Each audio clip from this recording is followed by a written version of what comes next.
the red-hot iron left a perfect mark on bare skin. A circle burned deep, stamped with the initials of an owner, placed carefully on the left thigh where no tunic could ever hide it. The girl did not scream. She had no tears left. At her feet, the marble floor of the Athenian agora darkened with fresh blood. Just a few steps away, free citizens celebrated the triumphs of democracy.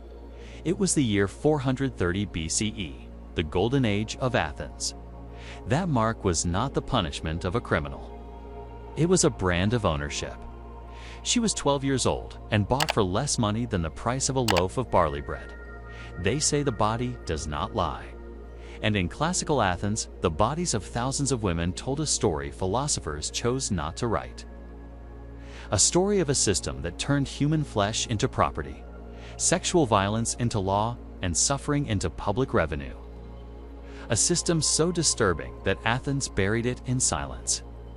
Written into law, taxed by the state, and avoided by the men who spoke endlessly about virtue. While Socrates spoke of virtue in shaded gardens, while Pericles praised equality before the law, and while playwrights wrote tragedies about honor and human dignity. A few streets away, the most organized and legally protected trade in female bodies in the ancient world operated in full daylight. And the most disturbing part wasn't that it existed. It was that no one questioned it. This is not the story of a queen or a fallen princess. It is the story of thousands of nameless women whose broken bodies financed the glory of Athens, whose pain paid for its temples, its theaters, and its democracy. To understand how the cradle of freedom became a hell for half its population, we have to descend into the parts of history philosophy books never wanted you to see.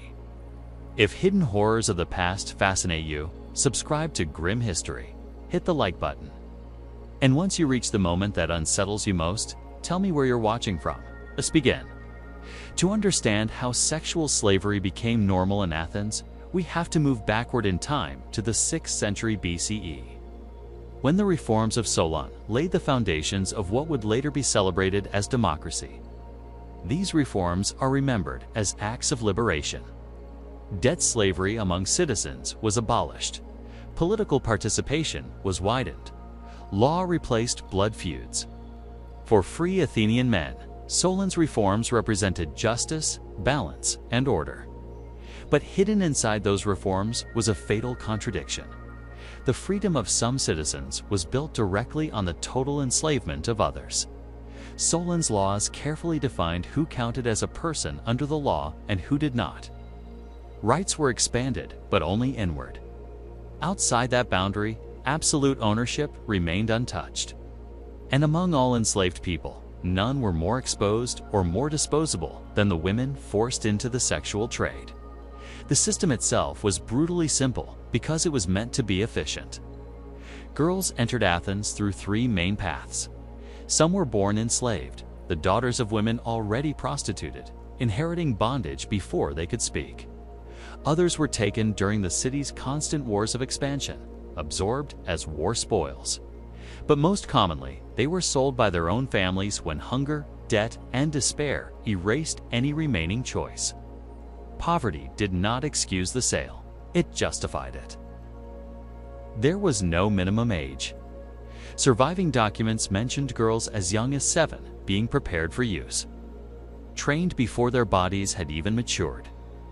Other records show higher prices paid for those who had not yet begun menstruation, treated as rarer, more valuable commodities precisely because of their youth. Once purchased, they were taken to the ergastia, specialized workshops where human beings were sorted like livestock. Bodies were examined, and teeth, skin, posture, and obedience were assessed. The most beautiful were assigned to elite symposia, where conversation and performance mattered as much as sex. Those considered average were sent to a brothel near the port, and those judged ugly, weak, or sick were pushed into the most degraded districts of the Ceramicus, where any man could use them for the price of a loaf of bread. But every one of them, without exception, was branded with a hot iron. The pain was intentional. The scar was permanent. It carried a single message: this body does not belong to you. It never has, it never will. Their owners did not call them women. They called them andropoda, men's feet, a term that reduced human beings to walking tools. Under Solon's law, killing a sexual slave carried the same penalty as destroying a plow, a fine paid to the owner for damaged property. There was no legal concept of rape against them because, in the eyes of the law, they lacked the capacity to consent or to refuse. Their only function was to receive. Their only identity was availability. The Athenian state did not merely tolerate this trade. It organized it. Brothels required licenses. Every sexual transaction was taxed. Officials known as astono were appointed to inspect enslaved women regularly, ensuring they remained fit for use. These inspections were not moral judgments, they were quality control. If a woman became ill, she was removed until she recovered or died. If she became pregnant, the fetus was aborted using methods that frequently killed her as well. She aged or lost her appeal. She was sold downward through lower establishments until she ended up on the streets, begging, gambling, and prostituting herself for scraps of food. Tax records reveal the scale of this system. Between 15 and 20% of the Athenian state's revenue came from the sexual trade. That money funded public buildings, religious festivals, theatrical performances, and even the schools where philosophers lectured about virtue and human dignity. The same democracy that praised equality depended financially on systematic exploitation. The paradox was complete. Wisdom was paid for with blood. Beauty was built on pain. Freedom rested on invisible chains. And as if economic exploitation were not enough, Athens went further. It found a way to transform sexual violence itself into sacred ritual during the Great Diania, the festivals honoring Dionysus, god of wine and fertility. Enslaved women were not merely used during these celebrations. They were offered as living sacrifices in ceremonies that lasted entire days and turned collective violation into divine worship. March 425 BC. Athens glowed with torchlight, masks, and wine. The Great Diania had begun, the city's most important festival. Fertility, theater, and renewal were celebrated openly. Citizens crowded into performances by Aeschylus, Sophocles, and Euripides, watching tragedies that explored justice, fate, and the dignity of the human soul. Yet behind this cultural brilliance, darker rituals unfolded. Ancient sources describe Dionian ceremonies blending ecstatic worship, performance, and symbolic fertility rites. Enslaved women and those bound to temples participated under rigid structures that erased all personal will. For 5 days, Athens lived a disturbing double life. Art reached its highest expression, while religion justified hierarchy, domination, and symbolic human sacrifice. What citizens experienced as divine communion, the victims endured as silence. And so, while tragedies about compassion and justice played on stage, customs that denied those very ideals were carried out just beyond the theater walls. The Athenian contradiction stood exposed. The city of reason and art sustained itself through practices that turned faith into an instrument of control. Yet, even this ritualized brutality was not the most terrifying feature of the system. The true horror lay elsewhere because sexual slavery was not a side effect of Athenian democracy. It was its quiet economic engine. Every vote cast in the assembly, every speech was delivered in the agora, every sculpture and temple adorning the Acropolis. All of it was paid for in part by the systematic suffering of women reduced to commodities. Fragments of tax records preserved on papyrus and astraca reveal the scale. In the port of Piraeus alone, more than 200 officially registered brothels operated, employing nearly 8,000 enslaved women. Each establishment paid an annual license equal to 6 months' wages for a skilled craftsman. Every sexual act was taxed at 10%, collected directly from clients through tokens sold by state officials. But money was only the beginning. Because this system did not operate in isolation, it pulled the entire city into its orbit. And that is where the story becomes even darker. The system did not operate alone. It pulled nearly every layer of Athenian society into its machinery, not as passive observers, but as active participants. Slaves built and repaired the brothel, cleaning blood from stone floors before dawn. Artisans forged locks, shackles, and restraint devices designed for repeated use. Physicians performed abortions and treated venereal diseases, not to heal, but to return bodies to circulation. Priests blessed rituals that turned exploitation into duty. Officials supervised inspections with ledgers in hand. Citizens worked openly as pimps. Even free Athenian women sometimes served as overseers, enforcing discipline on younger enslaved girls they did not consider their equals. No part of the city stood outside the system. Everyone knew where the money came from. The placement of the brothel was deliberate. The largest and most expensive establishments clustered around the agora so citizens could visit them after voting, debating, or delivering speeches. Politics ended. Consumption began. Mid-priced brothels surrounded the harbor, where foreign merchants spent money that never circulated back home. The cheapest operated in artisan districts where laborers and urban slaves paid meager sums for access to women already broken by exhaustion, illness, and fear. Each tier followed a pricing system carefully regulated by the state, not negotiated, not improvised, but enforced.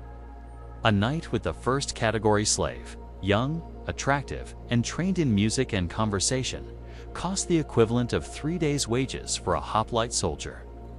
In the second category, women were priced like a full meal at a respectable tavern. In the third category, women were rented for the cost of a cup of watered-down wine. Those who were sick, elderly, or pregnant were offered free of charge to anyone willing to use them, framed as a public service subsidized by the state. A final extraction from bodies is no longer profitable. The law protected this system with precision.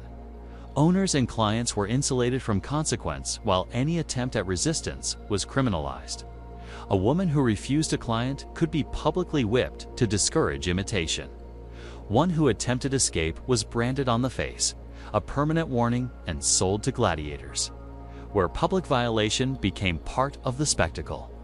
A woman who struck a client, even in self-defense, could be executed immediately, without testimony, without trial, and without record. Yet, the law also imposed disturbing protections for the enslaved themselves, exposing the system's true logic. It was forbidden to permanently injure them without the owner's consent. It was forbidden to kill them without compensation. It was forbidden to steal them or use them without paying the required fees. In other words, Athenian law protected sexual slaves exactly as it protected any other form of private property, not because they were human, but because they had market value. All of this unfolded while the greatest philosophers in human history debated justice, virtue, and the good life just meters away from markets selling human bodies. Socrates taught that wisdom began with acknowledging ignorance, yet he never publicly challenged a system that reduced half the population to instruments of use. Plato imagined a republic ruled by philosopher kings while accepting slavery as necessary to free citizens from labor. Aristotle defined humans as political animals and argued that some people, especially women and foreigners, were slaves by nature and that using them sexually was as natural as using tools to build. The contradiction was not accidental. It was structural. Athenian democracy, built on the ideal of equal participation among free citizens, functioned only because the majority of labor, physical, emotional, and sexual, was delegated to people without rights, voice, or legal existence. The freedom of some rested entirely on the absolute unfreedom of others. And among all the enslaved women forced into the sexual trade were the most exposed, the least protected, and the easiest to erase. Most did not live beyond 25. Their bodies destroyed by years of repeated violence, untreated disease, forced abortions with crude instruments, and the psychological damage of an existence reduced to function simply stopped resisting. When that happened, the system had already prepared for their disappearance. There were no cemeteries for sex slaves, no funeral rites, no mourning families, and no names carved in stone. Disposal was the owner's responsibility, handled as cheaply as possible. Most bodies were dumped into the Baratheon, a deep pit outside Athens where executed criminals, dead slaves, and animal remains were thrown. There, mixed with refuse and carrying thousands of women, dissolved into anonymous soil. Others were sold even after death to medical schools where students practiced dissections. Greek physicians believed the bodies of heavily used women offered better anatomical insight than those of virgins or respectable matrons. Even in death, their bodies continued to serve the intellectual progress of the civilization that had destroyed them. But the most chilling fate awaited those who survived past usefulness. As age erased their value, they were pushed into the lowest tier of the system. Illegal brothel hidden in a cellar basement where men paid with coins or scraps of food. Conditions were so brutal that death was often a release. Later, Christian moralists writing centuries afterward preserved fragments of what happened in these places. Women in their 40s, toothless and diseased, were raped by groups of adolescents as part of initiation rituals. Others, blind, deaf, or mutilated, were rented at reduced prices as defective merchandise. And even this was not the end of the system's cruelty, because what happened to the children born inside it was worse still. Pregnant women carrying children conceived by unknown clients gave birth in the same rooms where they worked, on the same floors, under the same roofs, sometimes between clients, so their daughters could be absorbed into the system immediately without ever experiencing a free childhood. There was no separation between birth and bondage. Life began already assigned a price. And throughout this entire process, Athenian society maintained a level of hypocrisy that reveals the depth of its moral collapse.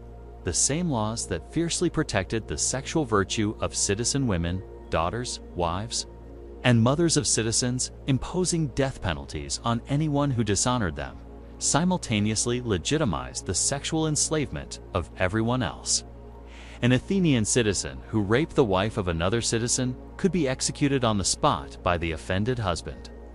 That very same man could violate 100 enslaved women in a single night and remain a respected ordinary participant in civic life. The division was not merely legal. It was moral and it was religious. Citizen women were considered sacred because their sexual purity guaranteed the legitimacy of citizen bloodlines. Sexual slaves were considered necessary because their availability protected that purity, redirecting male desire toward bodies that could not contaminate the lineage of Athens. Desire itself was not condemned. It was redirected downward. In other words, the virtue of some was sustained entirely through the absolute degradation of others. This logic reached its most refined expression in the philosophy of the age. Aristotle argued that the difference between a wife and a sexual slave was the same as the difference between a musical instrument and a work tool. Both were useful, but for entirely different purposes. A wife, he claimed, was like a lyre designed to produce harmony within the household and beauty in offspring. A sexual slave was like a hammer meant to satisfy basic needs without affecting the quality of the primary work. Pleasure without consequence. Use without responsibility. And while philosophers refined these distinctions, while politicians debated justice and virtue in the took assembly, while playwrights composed tragedies about fate, honor, and human dignity. Every day in every brothel across Athens, nameless women deteriorated their bodies, breaking first their minds, following until physical death finally released them from an existence that had never truly been life-only function. Centuries later, when Christian emperors closed the last brothel, when the final sexual slaves died in obscurity, and when the system that had consumed them collapsed into dust, the monuments built with their suffering still remained. The Parthenon, eternal symbol of Greek beauty and wisdom, had been financed in part through taxes levied on their pain. The theater of Dionysus, where the most sublime tragedies of world literature were performed, had also been the setting for some of the most systematic, ritualized sexual violence in history. Even today, 25 centuries later, millions of people walk among these ruins without knowing what paid for them. They admire the perfection of white marble without asking how much blood purchased it.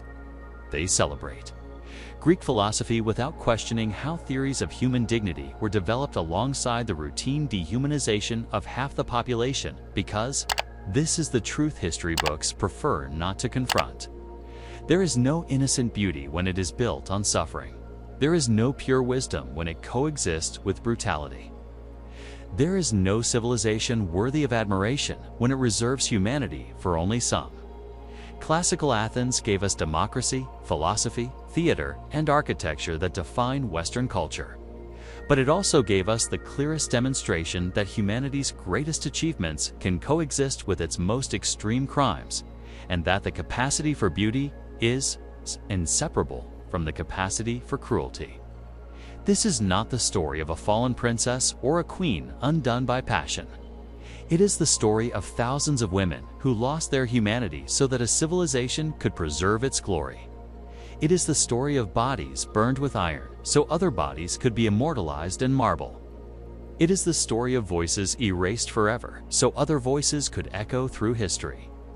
They say history is written by the victors, but sometimes it is written by the executioners.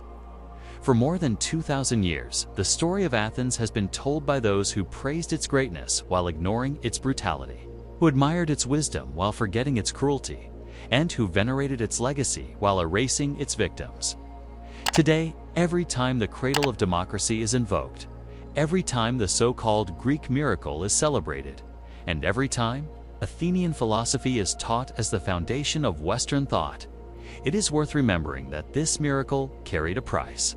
And that price was paid with the bodies and lives of thousands of women whose names we will never know, whose faces we will never see, whose voices we will never hear, but whose story finally deserves to be told. Civilizations do not die when their temples fall. They die when their moral contradictions become impossible to sustain. Athens was not destroyed by barbarians. It was undone by a system that demanded the absolute enslavement of many to preserve the freedom of a few, where beauty for some required the total degradation of others, where the humanity of a select group was built on the dehumanization of multitudes.